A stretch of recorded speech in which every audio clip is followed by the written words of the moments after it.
नमस्कार। आज हम रक्षाबंधन को एक थोड़े अलग नजरिए से देखने वाले हैं। हाँ, बिल्कुल। ये कहानी सिर्फ भाई बहन के रिश्ते की नहीं है। सही कहा। हमारे पास अखिलेश विश्वकर्मा जी की एक कहानी है, राखी का अनमोल रिश्ता।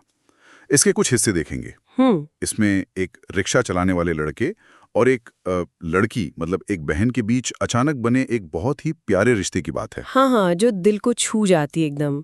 ये असल में समाज में जो स्नेह है ना, और कैसे अनजाने में भी रिश्ते बन जाते हैं, उसकी बात है। हाँ, तो चलिए इसमें थोड़ा और गहरे उतरते हैं। कहानी की शुरुआत होती है नविता से। ओके। रक्षाबंधन का दिन है, पर उसका कोई भाई नहीं है, तो वो थोड़ी उदास सी है।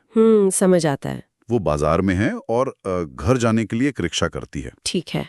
और रिक्शा चलाने वाला जो है वो एक बहुत दुबला पतला सा लड़का है, मुश्किल से होगा कोई 12-13 साल का। अरे बाप रे, बहुत छोटा। हाँ, तो नविता सोचती है कि पता नहीं क्या मजबूरी होगी इस बच्चे की जो इतनी कम उम्र में रिक्शा चला रहा है। सही बात है, मन में आता ही है ये ख्याल। फिर नविता बाजार से कुछ सामान लेती है, कपड़े, राखी, मिठाई, नारियल, ये सब। हम्म। और फिर रास्ते में एक पेड़ की छांव दिखती है, तो वो रिक्शा रुकवाती है और उस लड़के को अपने पास बुलाती है। अच्छा, फिर क्या हुआ? वो उसे पास में एक बेंच पर बिठाती है, उसके माथे पर तिलक लगाती है और फिर उसकी कलाई पर? राखी बांध देती है। अरे, एकदम से? हाँ, एकदम से। लड़का तो पहले चौंक जाता है बिल्कुल, पर कुछ बोलता नहीं, बस चुपचाप देखता रहता है। यहाँ ये देखना बड़ा दिलचस्प है कि ये सब कितनी सहजता से हो जाता है। है ना? नविता का ये जो कदम है, ये कोई प्लान किया हुआ नहीं लगता। ये बस एक एक भावनात्मक पल है शायद। हाँ, शायद दोनों के मन में वो जो भाई या बहन की कमी का एहसास था ना, उसी से निकला हुआ।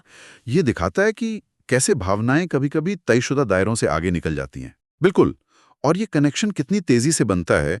जब नविता उसे मिठाई खिलाने लगती है, तो वो देखती है कि लड़के की आंखें भरी हुई हैं। ओह, पूछने पर वो बच्चा फूट फूट कर रो पड़ता है। अरे रे। वो कहता है, सुबह उठते ही भगवान जी से शिकायत की थी कि उसने मुझे बहन क्यों नहीं दी। हम्म। भगवान जी ने आपको भेज दिया दीदी। आह। आज भगवान जी पर यकीन हो गया। वो सुनते हैं। ओह, ये तो ये तो कहानी का बिल्कुल भावनात्मक केंद्र है। है ना? जैसे दोनों की एक बहुत गहरी इच्छा पूरी हो गई। और देखिए, नविता का भी कोई भाई नहीं था, हाँ, ये बात भी है। तो इसे सिर्फ संयोग कहना शायद पूरी बात ना हो। ये दिखाता है कि कैसे एक जैसी जरूरतें और भावनाएं जब सामने आती हैं तो वो अप्रत्याशित रूप से पूरी हो सकती हैं।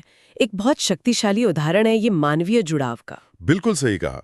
और ये जुड़ाव कितनी जल्दी और कितना गहरा बन जाता है, देखिए ना। नविता भी उसे बताती है कि भाई मेरा भी कोई भाई नहीं है, और फिर उसे वो कपड़े देती है जो उसने बाजार से खरीदे थे। अच्छा। तभी वो लड़का अपनी जेब से 100 रुपए निकालता है और नविता को देने लगता है। अरे वाह। कहता है, दीदी, गरीब समझकर मजाक ना उड़ाओ, पैसे पकड़ो।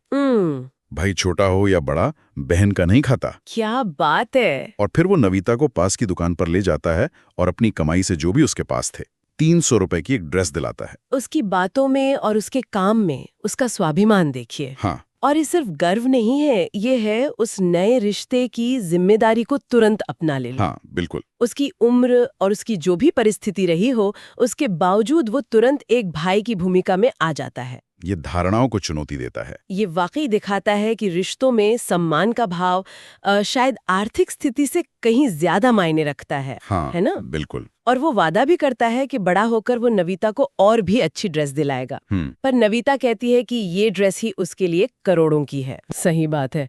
उस भावना की कीमत क्या होगी? फिर दोनों गले मिलते हैं, दोनों की आंखों में आंसू हैं, एक दूसरे का पता लेते हैं, फिर मिलने का वादा करते हैं। और इस तरह एक बिल्कुल अनजाना रिश्ता बन जाता है। जैसे लेखक ने कहा है, ईश्वर के हस्ताक्षर वाला अनमोल रिश्ता।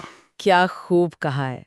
ये कहानी हमें वाकई सोचने पर मजबूर करती है। हाँ, कि रक्षाबंधन जैसे त्योहार या भाई बहन जैसे रिश्ते, ये खून के रिश्तों से कहीं आगे तक जाते हैं। सही। ये मानवीय भावनाओं, करुणा और वो जो जुड़ाव होता है ना, उसकी गहराई परतों को छूते हैं। और ये किसी भी पल किन्हीं दो अनजान लोगों के बीच भी पनप सकते हैं। ये जो अप्रत्याशित रिश्ते होते हैं, ये हमारे सामाजिक ताने बाने को और भी ज्यादा समृद्ध बनाते हैं। हाँ, बिल्कुल।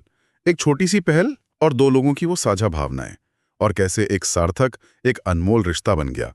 ये दिखाता है कि स्नेह और देखभाल की कोई तय सीमा नहीं होती। बिल्कुल नहीं होती। तो जाते जाते एक सवाल श्रोताओं के लिए छोड़ जाते हैं। क्या इस तरह के जो अचानक बने रिश्ते होते हैं, ये हमें रिश्तों की जो पारंपरिक परिभाषाएं हैं और त्योहारों के गहरे अर्थ हैं, उन पर दोबारा सोचने को मजबूर नहीं करते?